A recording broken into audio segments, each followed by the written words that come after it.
meron tayong ano rito, video na cellphone. Trending ito ngayon. Very reasons that mura daw siya.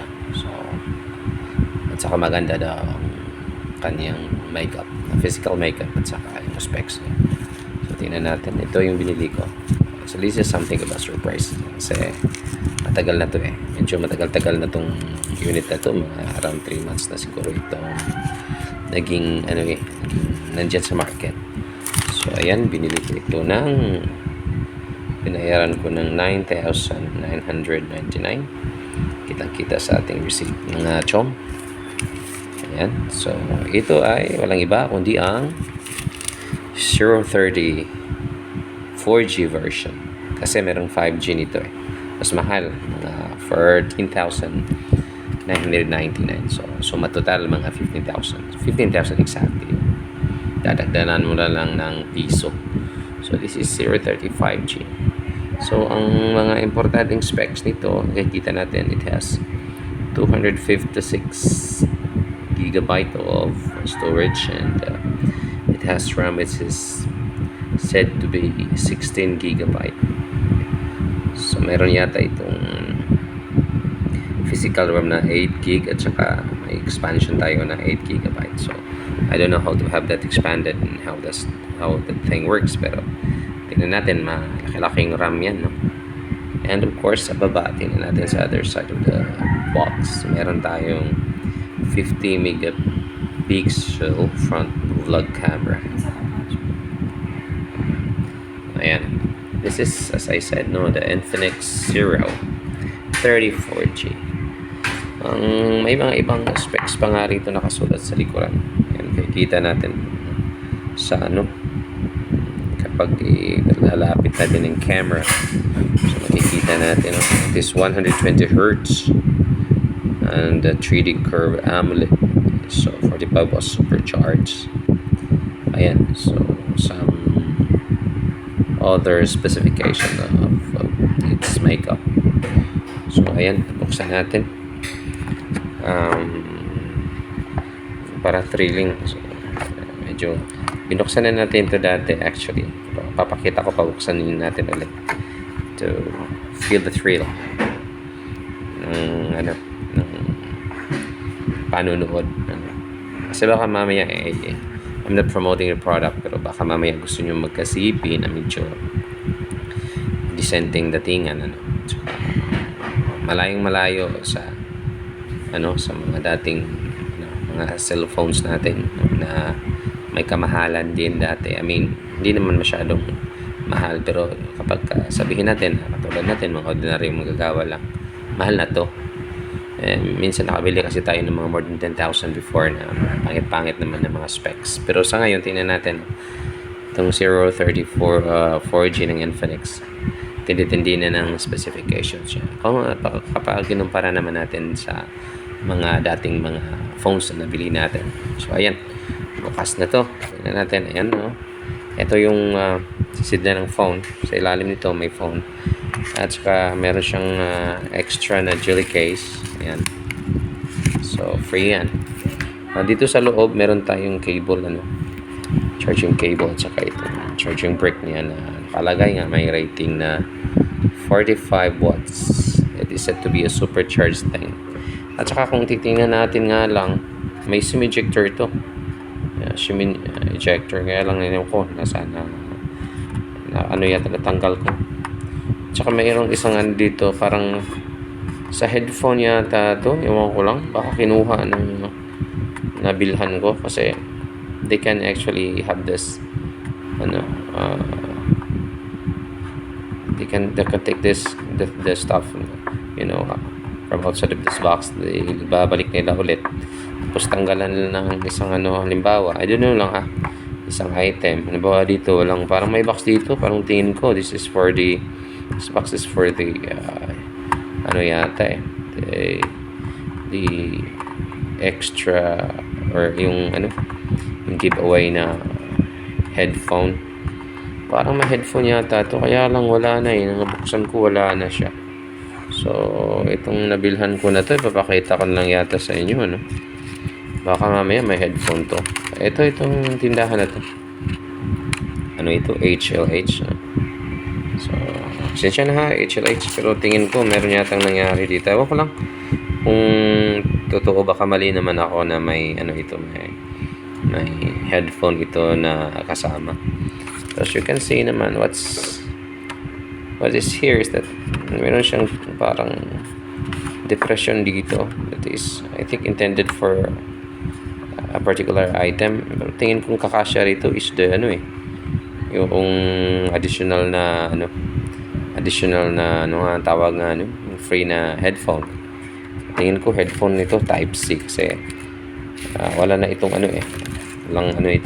walang tawag nga niyan, walang jack ng mga makalumang modelo ng mga headphones. So ayan, this is the jelly case here, and of course the phone is this is the phone. I have this taken out. Ayan, ang color nito ay yung sinasabi nila na green. I don't know, parang may particular specification of green yata ito. So itong camera na to sa harap, kung nakikita nyo, tatlo yan. One camera of this is yung sinasabi ng 108 megapixel.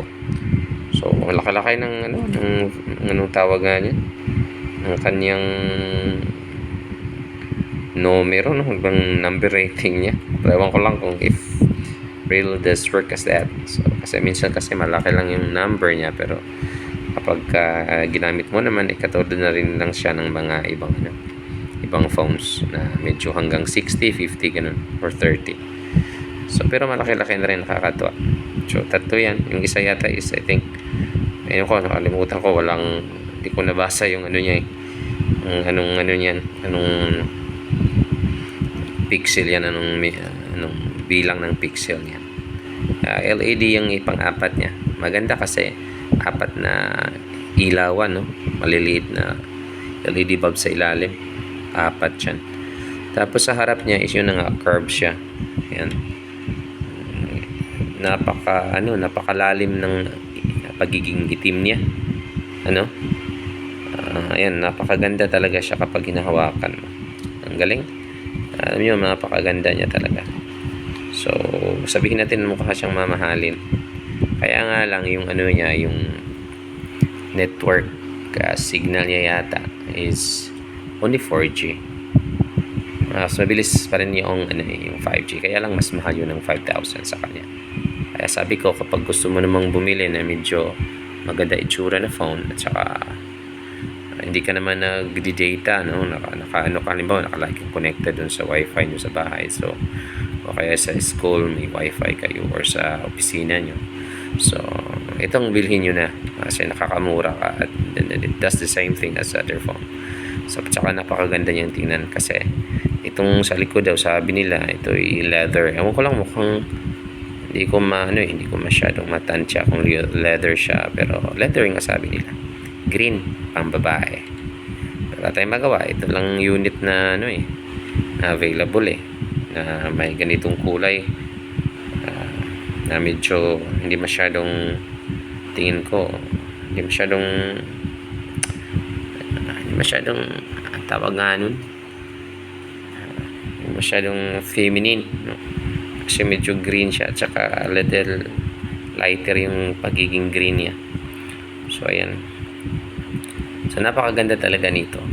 So kung gusto nyo bumili naman, available ito sa mga online stores. Tsaka mas mahal minsan, umabot ng 10,000 or 10,000.